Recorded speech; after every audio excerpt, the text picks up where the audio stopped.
Buenos días muchachos, vamos a iniciar la clase del día de hoy. Hoy vamos a hablar sobre las teorías de la estructura urbana. Primero que todo, definamos teoría. Según el diccionario de la RAE, es una serie de planteamientos que sirven para relacionar determinados orden de fenómenos. Así, una teoría puede ser una hipótesis o un concepto científico que constituye un instrumento de clasificación y de previsión. Tenemos que estar bastante atentos con estas dos palabras, con clasificación y con previsión. Entonces, entendemos que para definir una teoría urbana, por su utilidad, es decir, un cuerpo teórico filosófico que nos ayuda, por un lado, a descifrar el contenido y la naturaleza de la estructura social y sus manifestaciones, y por el otro, a guiarnos en el análisis crítico y la invención de los procedimientos y técnicas organizacionales. ¿Qué podemos entender entonces? Que las teorías de la estructura urbana son las que nos van a guiar o nos van a caracterizar y con las que vamos a prever cómo se va a desenvolver o cómo se va a desarrollar la estructura organizacional dentro de un espacio urbano. Dentro de las teorías urbanas conseguimos las utópicas o las que emergen de las realidades.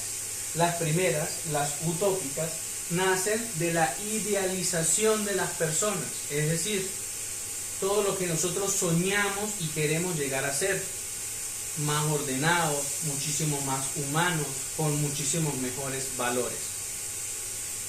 Las segundas son las que nacen de la realidad, nacen de la praxis, es decir, lo que nosotros conocemos por ciudad, por un espacio urbano, por un territorio. ¿Sí? De esto vamos a tener dos conceptos específicos. Primero, el de la urbanización del barón Haussmann en París a finales del siglo XIX, y segundo, el de la representación de la ciudad moderna de Le Corbusier a mediados del siglo XX. En ambas situaciones, una teoría urbana está constituida por medios de observación de las realidades, la realidad económica y social, la realidad política, la realidad ecológica, la antropológica y la realidad espacial. Dentro de estas variantes podemos ubicar dos, o podemos decir que dentro de estas teorías podemos dividirlas en dos: las teorías inmateriales y las teorías materiales. Dentro de las teorías materiales son las basadas en los procesos de concepción de la ciudad, cómo son creadas, cómo son idealizadas y cómo se plantean en el inicio que debería desarrollarse la ciudad. Dentro de esta podemos tener las manifestaciones por guía histórica, por premios, por los conocimientos, por los planes de conservación patrimonial, por los patrimonios, ya sea de humanidad o de cultura. Dentro de estas teorías tenemos las teorías centradas en la persona, donde un único individuo va a ser el que genere las características de la teoría. Tenemos las teorías centradas en el grupo social, que son la mayoría de teorías, donde un grupo grande basado en leyes o en normativas son los que generan las características de la teoría. Por otro lado, tenemos las culturales, que en vez de estar relacionadas a leyes escritas, están relacionadas a características de un grupo étnico o de una zona geográfica. Y finalmente tenemos las teorías empíricas, que es un ente externo a los tres ya mencionados, quien va a diseñar o quien va a organizar cómo son las características de cada una de esas teorías. Por otra parte, los aspectos de las teorías materiales son la arquitectura, la infraestructura y las formas de urbanización. ¿Qué quiero decir? Las autopistas, los centros comerciales, las áreas industriales, las áreas de vivencias, de residencias, entre otros.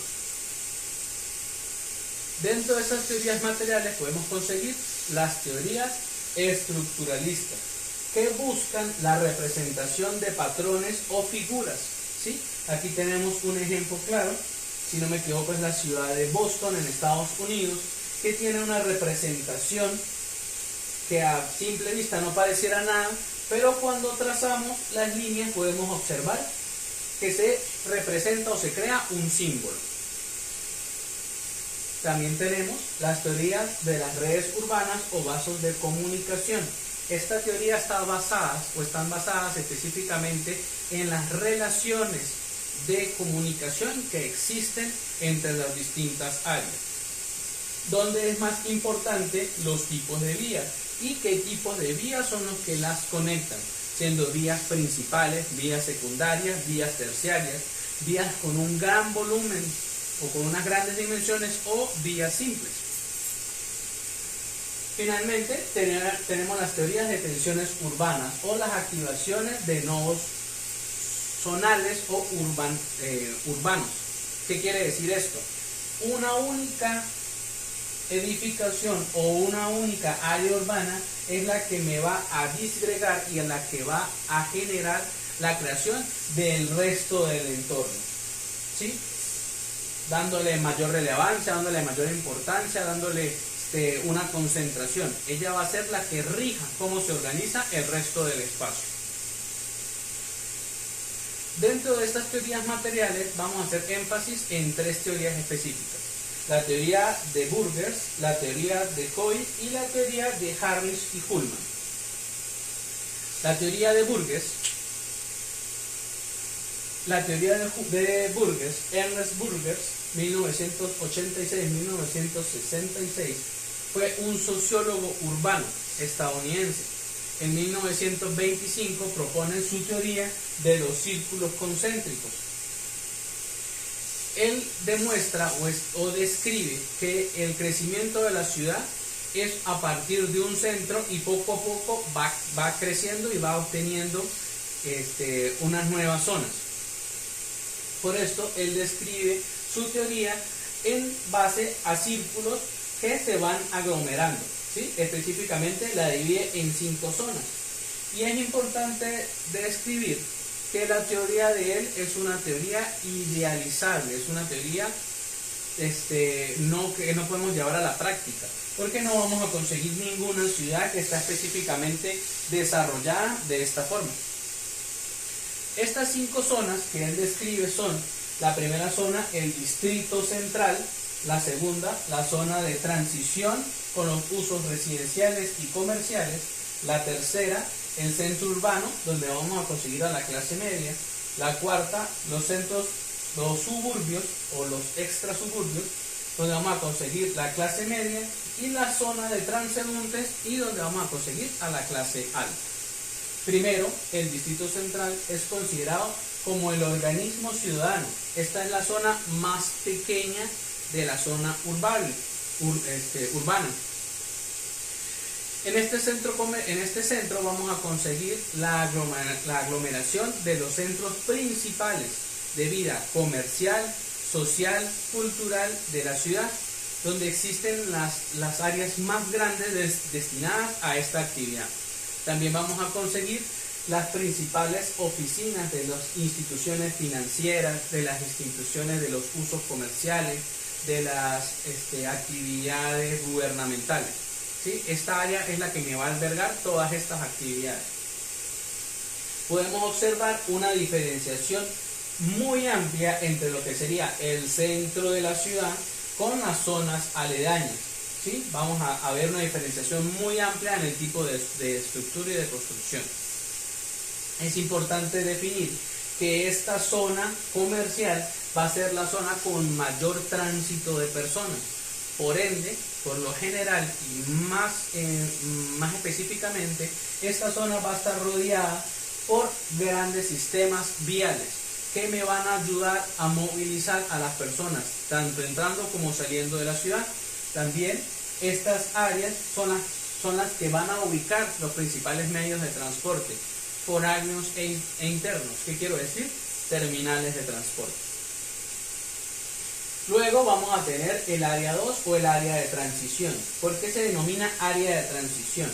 Inicialmente esta área era la zona de mayores residencias de la ciudad, pero con el crecimiento de la misma, estas residencias fueron siendo abandonadas y suplantadas por áreas industriales.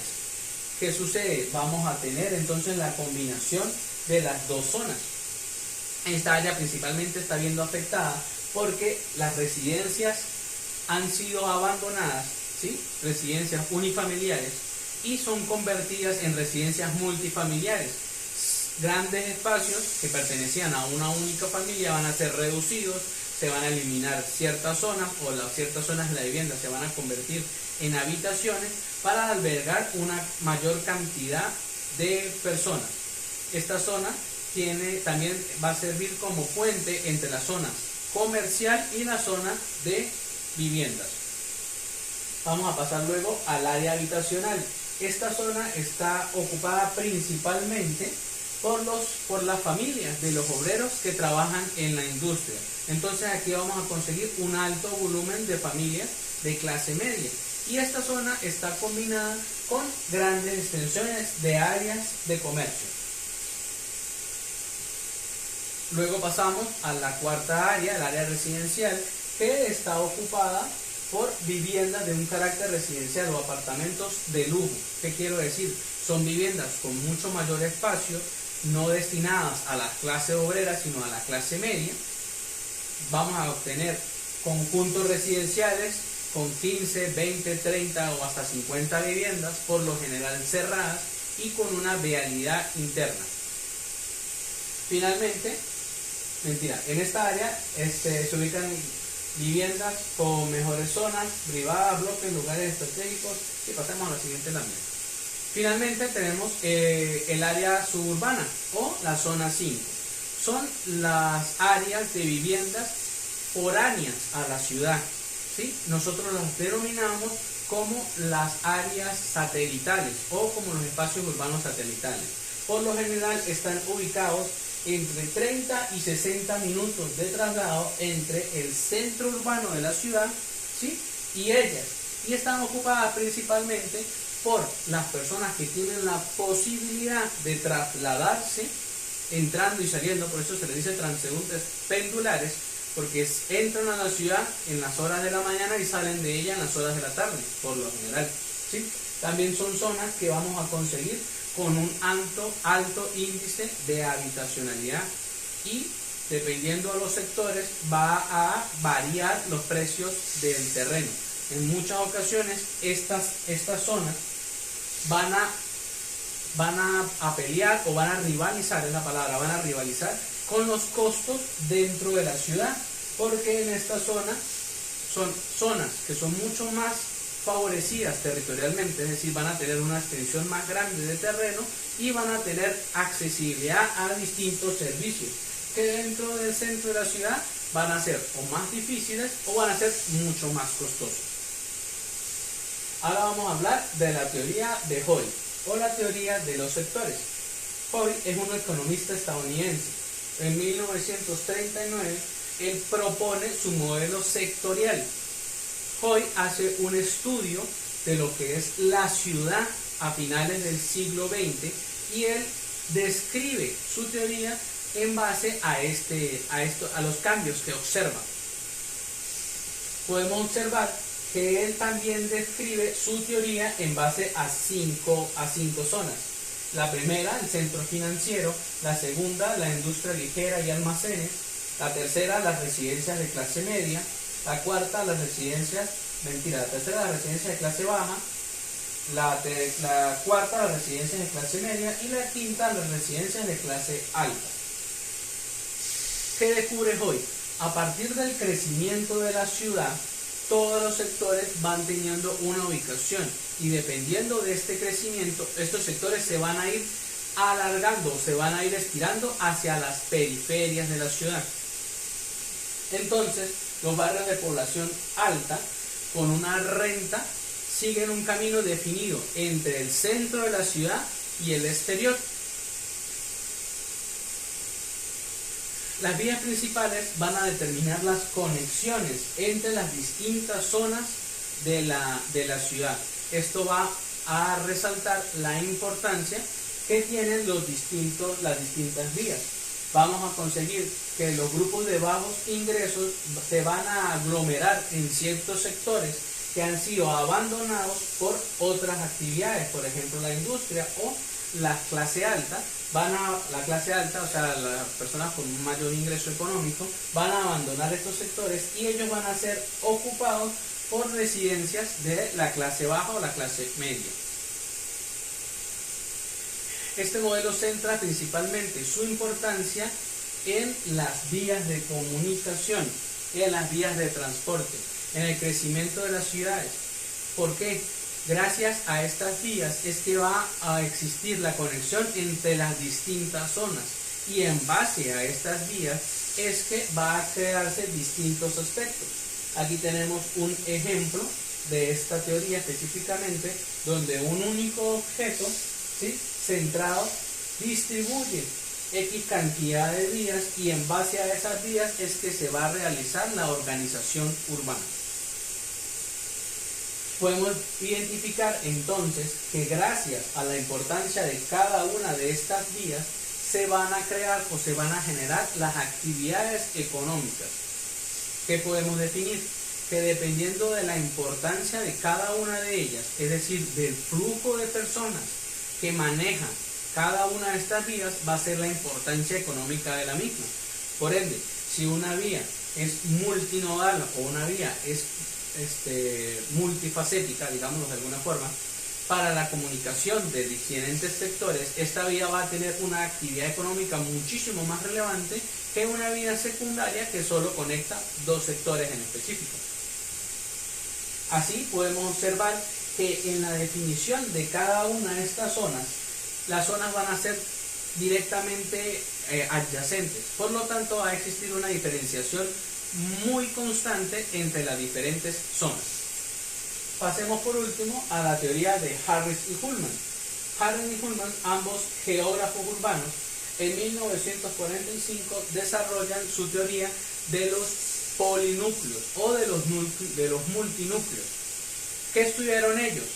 A finales del siglo definen y discrepan que las ciudades ya no crecen en base a un único centro, sino que crecen en base a múltiples centros, y cada uno de ellos tiene una importancia.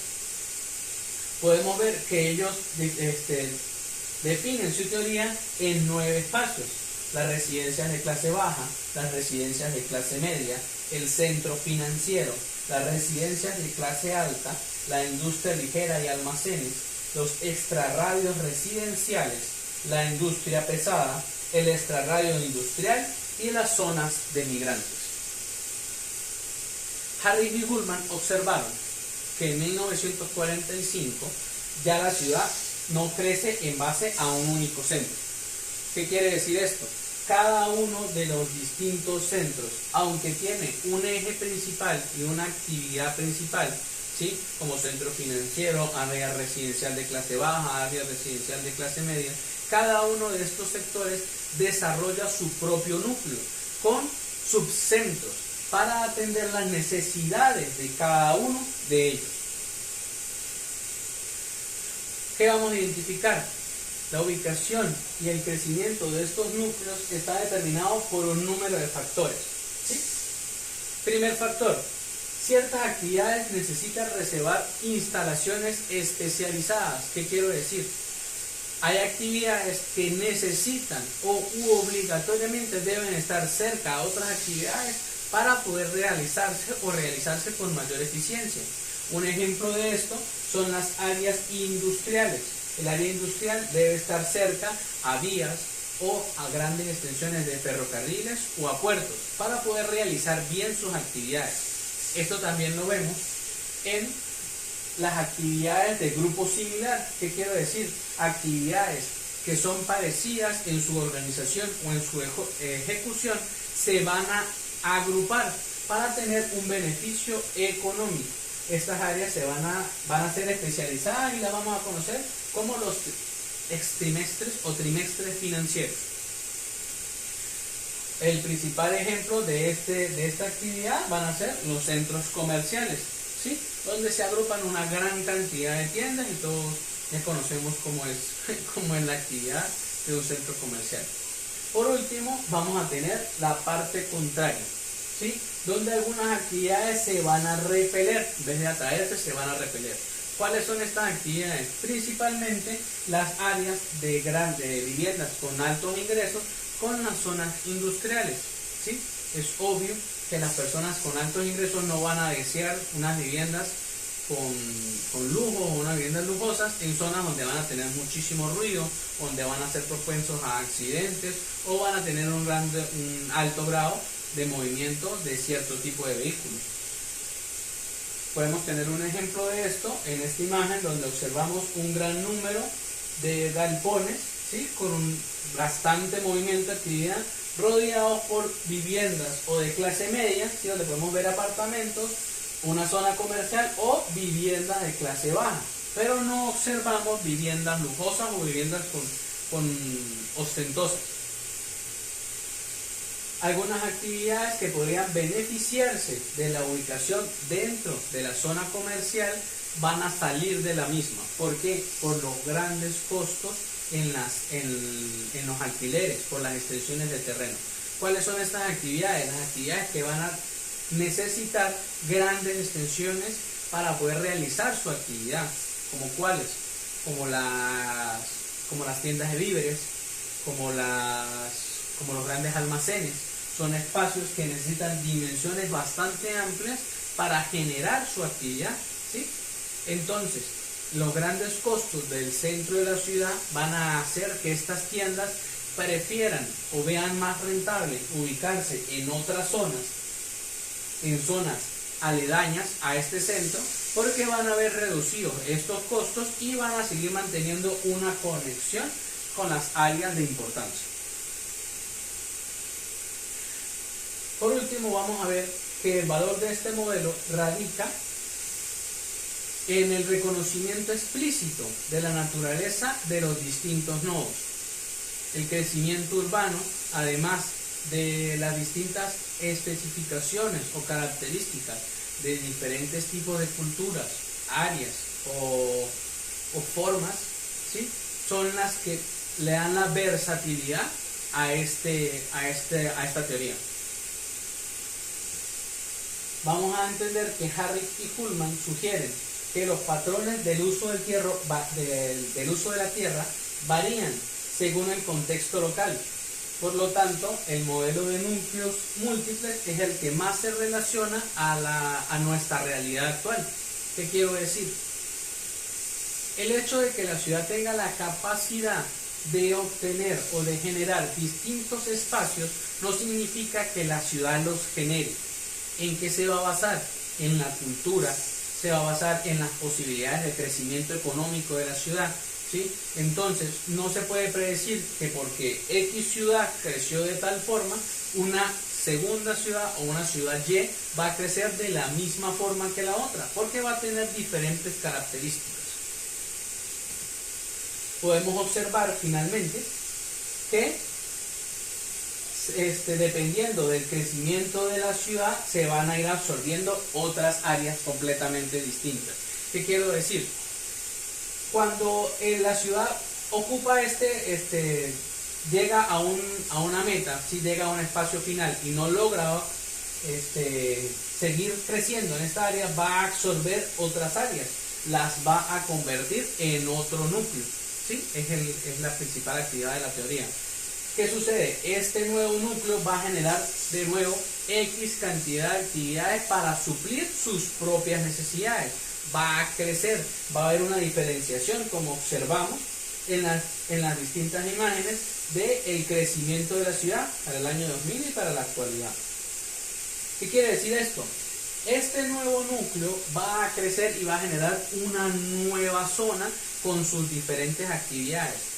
Pero eso no quiere decir que se va a reemplazar el uso del centro de la ciudad. El centro de la ciudad siempre va a tener la concentración de las principales actividades financieras, comerciales y gubernamentales. Eso nunca va a variar. Siempre se van a concentrar. Lo único que sí podemos ver que aunque la ciudad crezca y vaya comiendo otras zonas o vaya adquiriendo otras zonas, el área comercial, el área central, el centro de la ciudad, siempre va a permanecer en el mismo sitio y lo único que va a hacer es que se va a actualizar, se va a modernizar. Bueno, muchachos, hasta aquí la clase del día de hoy. Si tienen alguna pregunta, si no, por favor pasen. Van a retirar un plano y en ese plano está contenido la actividad que van a realizar para la próxima semana. En él van a conseguir una especificación urbana, un plano urbano, y sobre él van a realizar, con ayuda de papel vegetal, van a plasmar o van a desarrollar las 3 teorías que vimos el día de hoy. Muchísimas gracias.